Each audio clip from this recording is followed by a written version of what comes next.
Scorpio, protecting treasure. That's your oracle card. So immediately that tells me, self-protection, or some of you are in self-protection mode.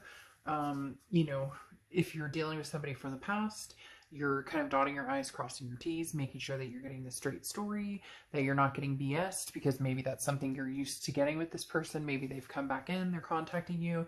But this may also be, new love, putting yourself out there. You haven't done that in a long time, and not sure how to go about it, or not sure if you're meeting Mr. Wrong or Mrs. Right, or how it's just kind of a keeping yourself, making sure that you're always protecting yourself from basically bullshit, making sure that you're watching for the signs. And this is often divinely ruled. So this is, your instincts will kick in, or if you meet somebody new and you think something's off, more than likely something's off. Or if somebody from the past comes back and you're kind of like, yeah, I don't feel it, I don't think they're being honest with me, you check your gut. Your gut's telling you what you need to know. The first card you have is your current position coming into the month. Yeah, I mean, this is interesting being your first card out of the gate. You have the Three of Pentacles. The Three of Pentacles is the third party situation. So somebody may be contacting you, trying to come back in. Maybe they're married. They're already seeing somebody. They have been seeing somebody. Maybe you knew that. Maybe you didn't know that when you guys were together. Maybe you're seeing somebody else and you're just kind of like, oh no, I don't want the past to come back right now. I'm getting to know somebody. I don't need, the drama. I don't need, whatever comes along. Now, the Three of Pentacles can also be teamwork and working together as a team, but this definitely comes across more as a third party situation, popping out in the beginning and talking about protecting yourself. This says, somebody may be coming in who's being disingenuous with you. The next card you have is how you're feeling coming into the month. Then you have the Ace of Swords. Yeah, so this is saying, look, whoever you are coming in, whether it's somebody new or somebody from the past, I can see your game a mile away. I can see what's going on a mile away. The Ace of Swords is clarity, strength, power. The Ace of Swords is seeing things very clearly, and even when others don't realize that you see it clearly. So this definitely feels like somebody from the past is coming in, and they definitely want like your time, your attention, but either you're seeing somebody, but more than likely they're still involved with somebody. Now, it can mean third parties as in addiction. It can talk about maybe they're overusing, vices, alcohol, or they're doing drugs, or, it can even be, their own narcissistic tendencies getting in the way. But again, the Ace of Swords says you have the logic, the clarity, the power. So in essence, you control the situation, whether you talk to this person, whether you don't, whether you communicate with them, whether you don't, but you're in self-protection mode about it. You want to make sure that, you're not putting yourself in a situation that could get uglier. Now, you have the Knight of Pentacles coming in from your distant past, so over the past 5-10 years, and the Knight of Pentacles talks about, some sort of value or some sort of abundance. At one point, maybe you and this person had a home together, or because it does refer to, some sort of, can be financial gain, again, abundance, but there's also a value, like a family value. At one point, you guys may have had kids together, or you wanted to have kids together, or you wanted to get married. There's a lot tied into the Nine of Pentacles, but it can also feel trapped. So it's almost as if you guys were on different wavelengths. Maybe you valued a family life, a home life, and this person wanted to, jet set across America, and they wanted the finer things in life. And you were like, well, I want to settle down and have, a bunch of rugrats running around. So there seemed to be in the past something that you guys just had different storylines, or you were on different paths. But this person's reaching back out to you, Scorpio, and it seems as though, maybe they are still seeing somebody, or they're talking to somebody, all the while they're trying to get your attention. And they're really good at it too. This is somebody who's very charming, somebody who is very convincing. And yet that Three of Pentacles is saying, again, either you're dealing with other people, you're talking to other people, or they have somebody else. Now, it could be a little bit of both, that you're seeing other people and this person comes in and they want to see you as well. So you might third party it for a little while. You may be like, well, I'm protecting myself by not letting the past have my full time and attention, and also keeping my options open. Nothing wrong with that either. The next card you have is your immediate past, over the past few weeks, past month or two. So it's almost as if you just got back out there, or you were just planning on getting back out there when this person comes back around. Because the Fool card talks about, you know, it's an open road. I can go in any direction I want. I don't know exactly what direction I'm going in, but at least I'm taking the first leap of faith. At least I'm taking the first step towards something.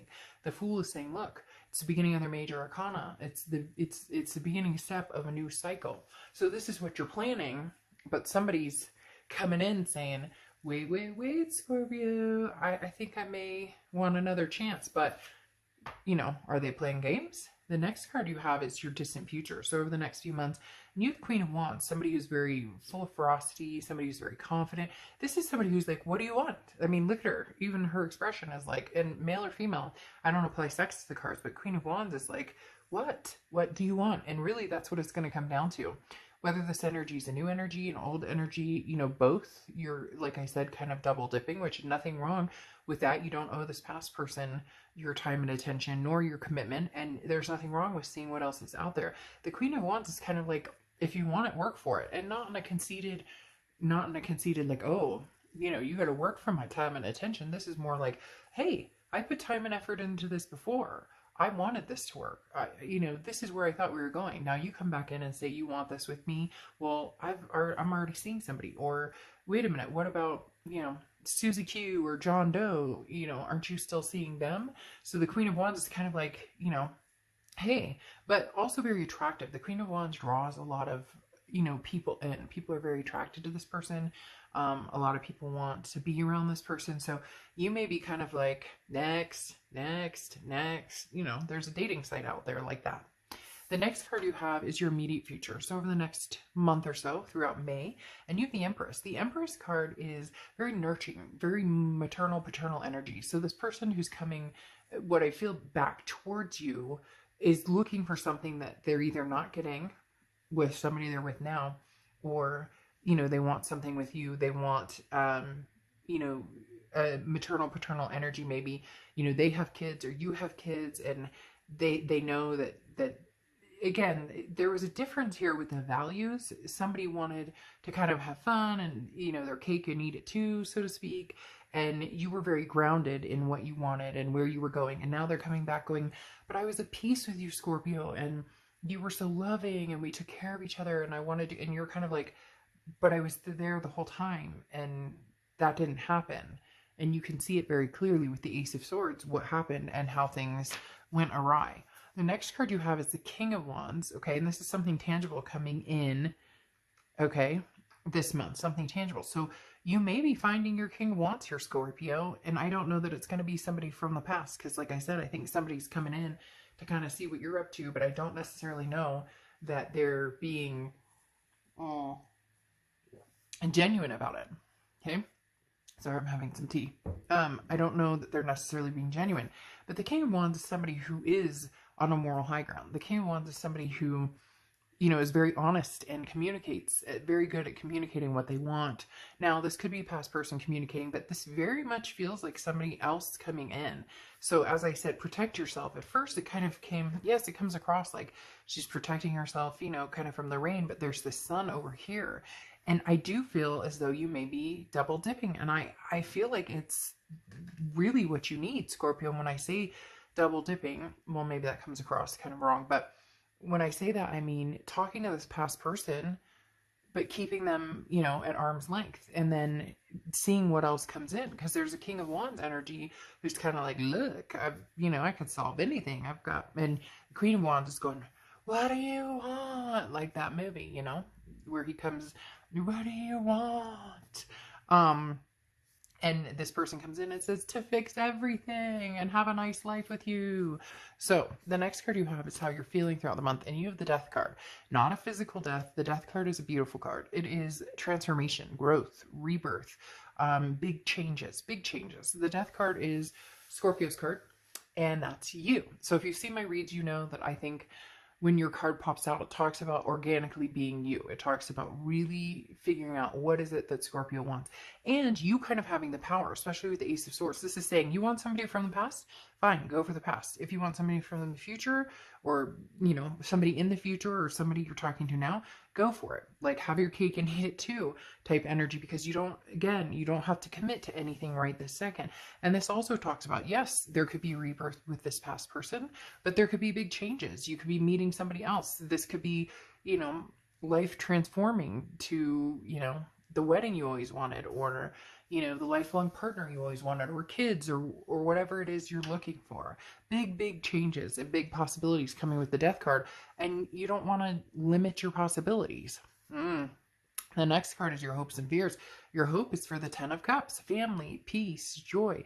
That's what you're looking for. So Scorpio, like, let's cut it down to, you are looking in either direction, and really, you're going to make a decision based on what it is you want and what looks better. And there's nothing wrong with that. There's nothing wrong with being selfish in how you plan on, or what you would like to plan on doing for the rest of your life. And what you see is joy, peace, family. Again, whether it's kids, marriage, fur babies, whatever it is for you, you've got a set expectation in your mind.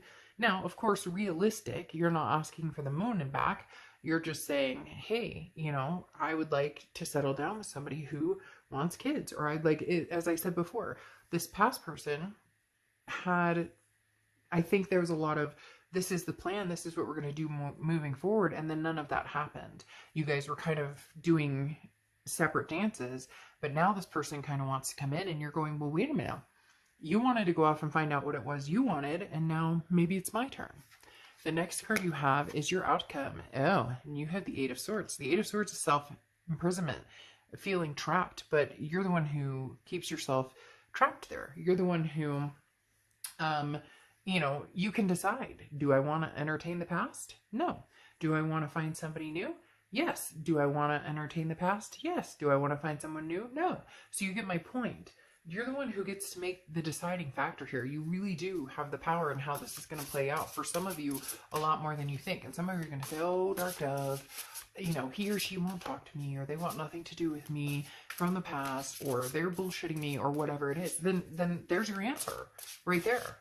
Or if, you meet somebody new, but you still have feelings for the past, there's your answer. The Eight of Swords is kind of, you need to figure out what you want, because ultimately it's your decision. It's almost like, what's your destiny, and how can you plan that out, or what can you do,